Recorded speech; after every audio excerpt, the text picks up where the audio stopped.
we're a zero barrier, no questions asked facility. Anyone can walk in off of the street and come and get a free meal from us.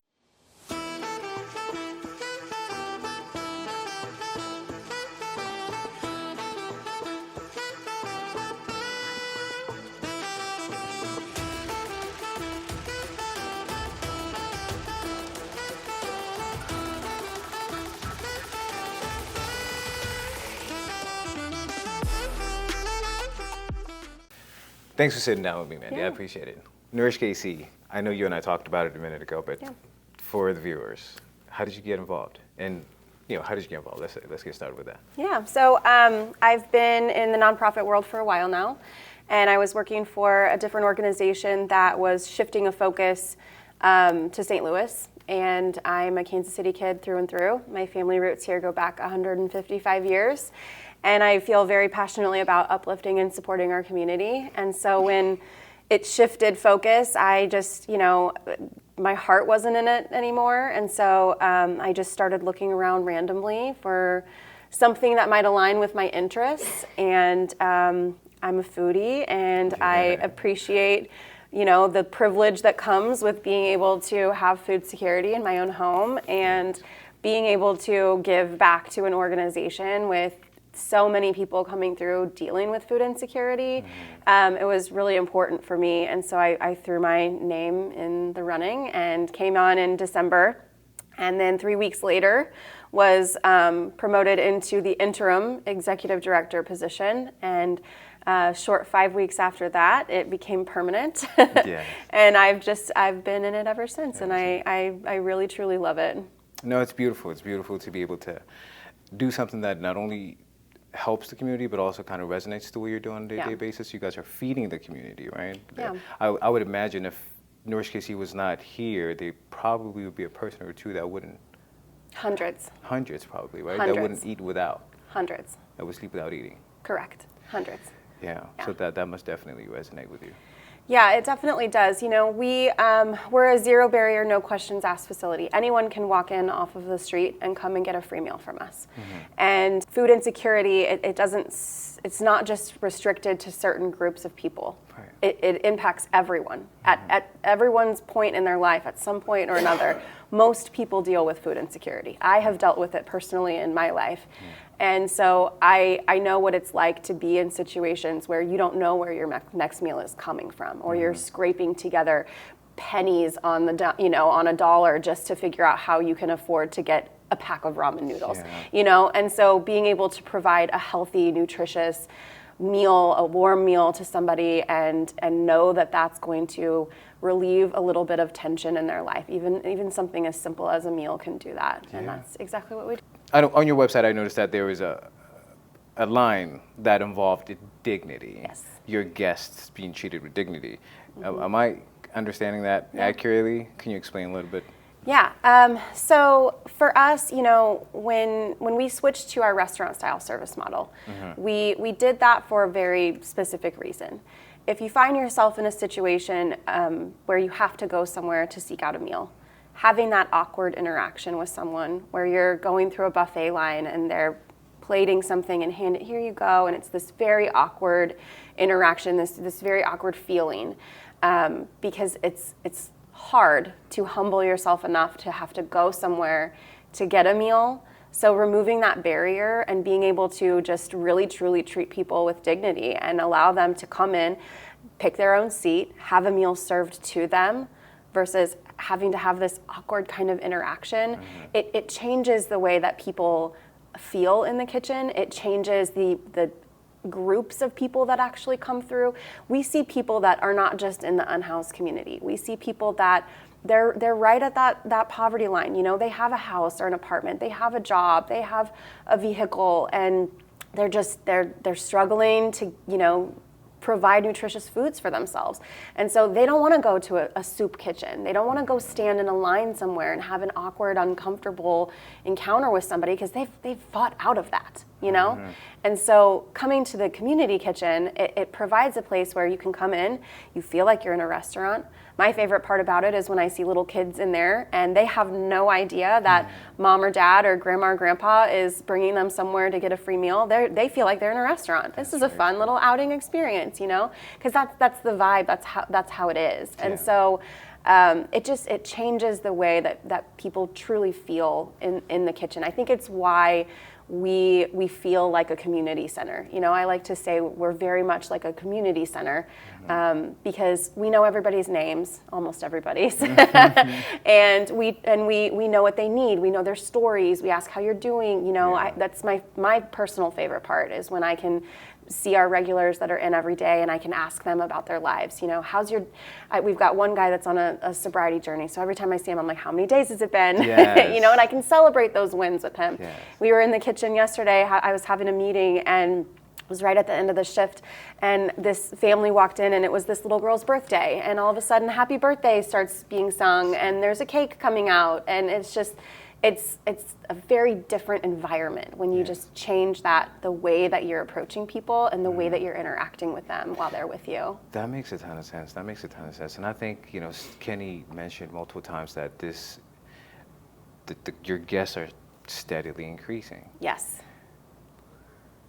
What do you think the source of that could possibly be? Well, because we're a zero barrier facility and we are a no questions asked facility, we technically don't know because we don't ask any questions. Right. You know, we don't collect any demographic information on any of our guests. We don't require anything for anyone to come in. And so I like to say the one question we will ask is, how are you? But aside from that, we don't quite know. I mean, we can equate it to things like SNAP benefits being cut. You know, when that happened in the beginning of the year, that's when we really started to kind of see this uptick happen. And then food, you know, grocery prices, the way that they are, they're just astronomically high, and people are looking for other solutions in order to feed not only themselves but possibly their families as well. You know, we've got a lot of people that come in and get multiple meals to take back home so that they can feed, you know, the 4 other kids that are living there. And we understand that food insecurity does not stop at our door. So we are committed to making sure that we're sending out to-go meals as they're needed, or working with pantry partners across the region to get food accessibly available for anyone that's dealing with food insecurity. That makes sense. How important are your partners to you? Partners that contribute with the food instead of throwing it out, bring it here to NourishKC so that others could benefit. They're the reason why we're able to do what we do. Yeah. All of our meals are created from food that is rescued. We partner with different grocery stores, distributors, wholesalers, farmers to keep food out of landfills. Yeah. In 2022, we rescued 521,706 pounds of food from ending up in a landfill. And that food, we only keep about 30% of that to make meals in the kitchen. So as we're thinking about numbers and data, 30% of that turned into 187,918 meals. So that's how many meals we pushed through the kitchen last year. The remaining 365,000-ish pounds of food that was left over from that food rescue went out to our pantry partners. So we have 14 pantry partners across 4 counties right now, and that number is increasing. We're constantly working with new organizations to bring on new partners because we're getting more and more food donated to us, and it needs a place to go. Yeah. We can't hand all of it out at the kitchen as much as we would like to. We have recently started kind of what we're calling like a little storefront up front where we have all of our supplemental meals available. So if somebody eats a meal in the kitchen and they're walking out the door, they're like, oh, I could use these bagels for later, or here's some cereal or some soup mixes or some fresh fruit or produce. Just have it all in like a free store right out front so people can grab it and take it with them. We can't do that without our partners. Right. They are what make NourishKC. Yeah, they're a very intricate piece. And I think you guys contribute to the whole food ecosystem as well when you think about it. Instead of food being thrown out, coming in here and serving people that are in need, that are helping, I think they would see you as a very important piece of that circle as well. I like to think so. Yeah, for sure. Yeah. So, you know, my background is in finance. I work as a business banker. I do talk to small businesses. So is there a point where we can talk about the importance of donations Yes. and how valuable are they, and so that even that are donating $1, it could be individuals or companies that are donating in the thousands of dollars. Right.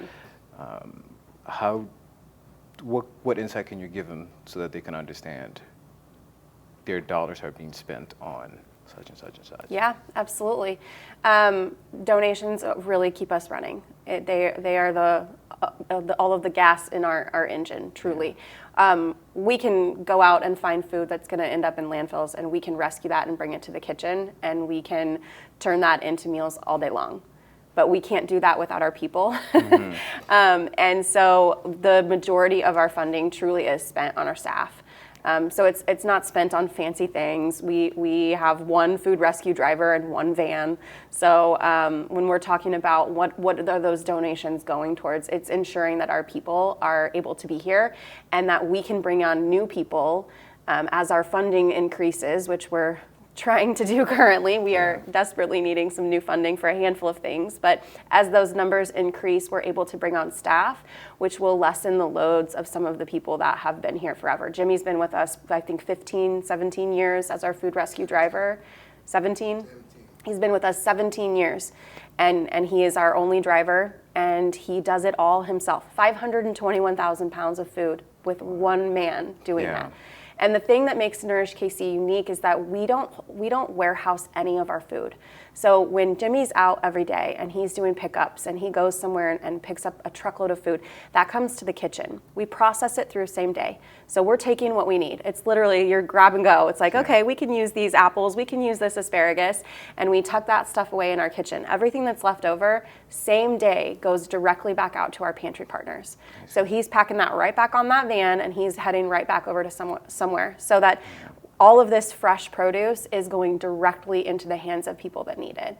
We don't hold on to it. And so being able to increase our funding allows us to do things like hire a new food rescue driver, which would allow us to then increase how many pantry pickups we can, or how many food rescue pickups we can do and how many pantries we can supply. So it all kind of grows together. You know, as we grow our staff, it grows our output. It grows everything that we're able to do in the community as well. And if we can't grow our funding, we stay at this stagnant level and we can't really, do more than what we can. However, we push ourselves. We definitely push ourselves. We have been a lean staff for quite a while. We have, I believe we're up to 11 now. Majority of those are in the kitchen space. And it takes a village, it takes an army to do what we do. And all of these people, it's trying to simplify their lives a little bit, trying to meet the increasing need, but also not overwhelm everybody on a day-to-day basis. So it's like it's a balancing act, And where we are right now, if you would have asked me in January how many meals we were serving, I would have told you 300 to 400 a day. We just got our October numbers in, and we were doing 1,200 a day on average. 1,200 meals, yeah. In September, we did 17,985 meals. And in October, we did 24,453 meals. That's impressive. It's wild. So they're not steadily growing, as he's saying. They are. This last month has just shot up. And we are already forecasting that the winter is going to increase again. We just contracted with the city of Kansas City to take on all of the cold weather meal needs for the cold weather plan, which is through the NourishKC plan for homelessness. And so as the city prepares to create new shelter beds for people for winter months and cold temperatures, we're there to fill the need for food. And so that's going to also increase all of our meals over the coming 3 months by almost 19,000, just over 19,000 meals we'll be adding to our plate, quite literally. Wow. But we feel like there's a need, if we have the ability and the capacity to do it, then we're gonna do it. And we're gonna rise to that occasion every single time. Beautiful. Yeah. Holidays are around the corner. Yes. Thanksgiving is around the corner. Yep. How's the environment like when you see people walking in, your guests walking in, and getting served? What does that bring to you personally, and how does that resonate throughout the whole organization? The kitchen is my happy place. They have to yell at me sometimes and say, Mandi, go to your desk, because I will be in the kitchen all day if I could. And then if that means I have to work until midnight, I will, because I love it. I love interacting with people. I love being there for people and uplifting and supporting them. You know, as I mentioned earlier, hearing people's stories. A lot of these people especially in our unhoused community, a lot of people don't have family, you know, and I like to say that we are their found family. We're going to be here to celebrate your wins. We're going to be here to hold you accountable. You know, we've had issues with, you know, behavioral issues and people maybe not doing what they're supposed to do in the kitchen, and I'll call them out on it and say, I'm going to be in your corner as long as you are. So let's figure out how to work together on this and keep you moving in a positive direction so that we can be here for you and fill those needs. So for me, I love seeing the holidays. We are open 5 days a week right now, every day, inclement weather and weekday holidays included. So Thanksgiving falls on a weekday this year, we will be there. If Christmas Day falls on a Tuesday, I don't know what day it falls on this year, we will be there. And because we feel that consistency is really important for our people that are in the unhoused community. The worst thing that would ever happen is if someone walked, you know, 5 miles to come get their one meal from the day for the day, and our doors were closed. Right. You know, absolutely, we're not going to do that. So if we are open 11 to 2, Monday through Friday, no matter what. And that means even if we run out of food, which has happened. You know, we've had days where what we prepared for lunch ran out, and we've gone in the back and said, what do we have? What can we throw together really quickly? And I mean, we had one day over the summer where we ran out of food 3 different times in one day, and got to the point where we were making chicken salad and cutting up artisan bread and throwing it in a to-go container so that we could feed someone. You know, it might not have been exactly what we would normally serve, but if somebody's going to run off that bus right around the corner at 1:58 and they're going to rush here just to get their one meal of the day, I'm going to make sure that they have something to eat. That makes sense. That's beautiful. Yeah. Are there any challenges that you are facing right now as the director of NourishKC that you would want the community to be aware of? Yeah, our biggest need right now is funding. It is 100% our biggest need. We've gone through a lot of change. With change brings challenges, like any organization. But there were some previous people in our organization that weren't very good at fundraising. And so we've been filling those gaps basically all year, trying to make up for some of these downfalls. And so we definitely need more funding. We need more staff. We have a need in our community for food. Kansas City right now does not have a meal program on the weekend at all. And so when you're here on a Saturday, there's no food. There's nowhere to go. None of the shelters, none of the other places that offer meal services are available. And so we have people that come through our kitchen on Friday and they have lunch at 12 o'clock noon, and their next meal is not until lunch on Monday. Wow. And for me, you know, I have a bleeding heart. I'm a mom. I'm a lover. I'm a caretaker. And so for me, like I can't watch that happen. It's heartbreaking. And so we are working very hard to ensure that we can go 7 days a week. Starting January 1st, that is our plan. That is our goal. It takes funding in order for us to be able to staff that, obviously, which we're working on. We're slowly getting there, but that's our goal. January 1st is to go 7 days a week, which will be the first time in Kansas City's history that we will have food on the weekends and food from the same organization 7 days a week. Consistent. Which is a really big deal. I have a personal dream of launching a dinner program that I call it my baby. Everybody laughs at me. I'm like, it's my baby. Like hell or high water, I'm going to make this happen. I'm after it. And so for that program, you know, the reason why is because we did a study in 2022 where we looked at 40 organizations that operate in the food space.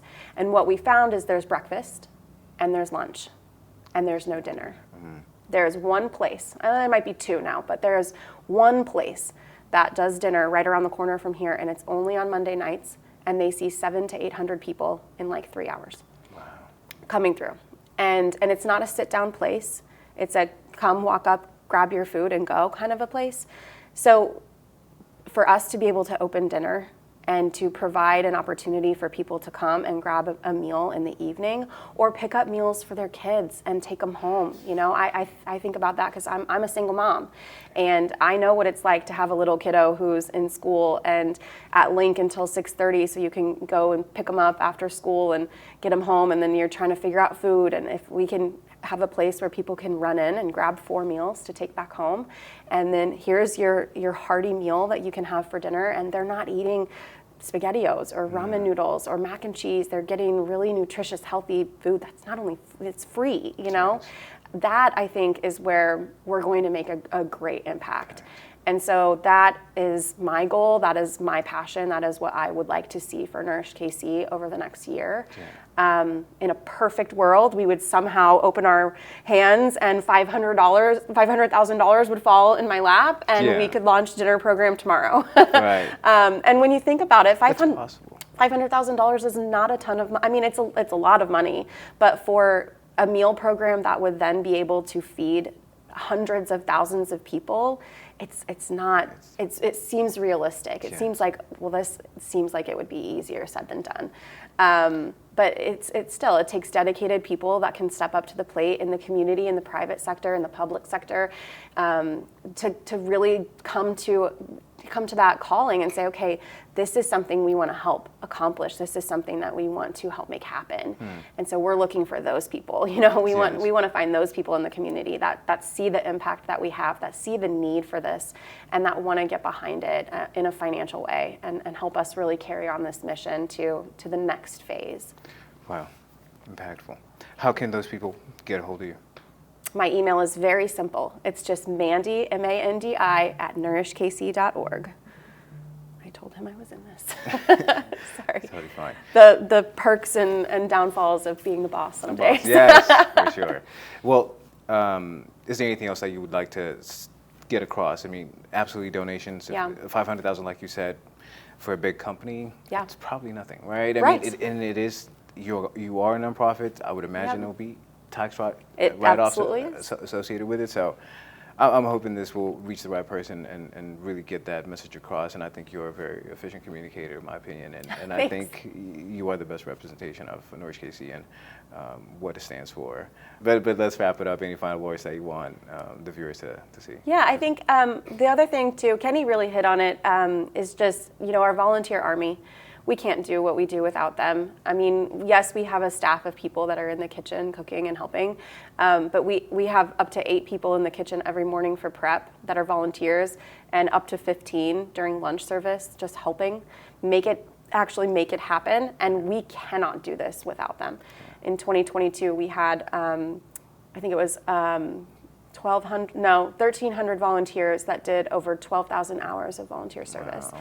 And we can't rise to that without community support. So if there's people in the community that don't have the ability to give financially, but they have the ability to give with their time, that is just as valuable for us. I mean, it really, truly is. And I will warn anyone who considers volunteering coming, it's addicting. As you know, you come to the kitchen once and you want to be there. It's hard to leave. It's hard to leave. Especially when Kenny gets a gravity.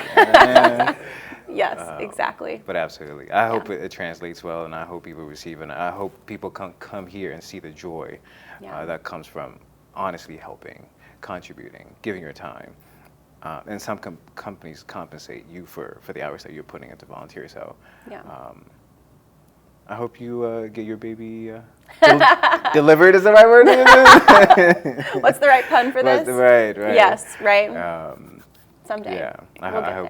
people hear it and contribute. But thank you, Mandi. I appreciate it. Thanks for taking time. Thank you, Kenny. Thank you so much for doing this. Of course. Pleasure. Thank you so much. Appreciate you.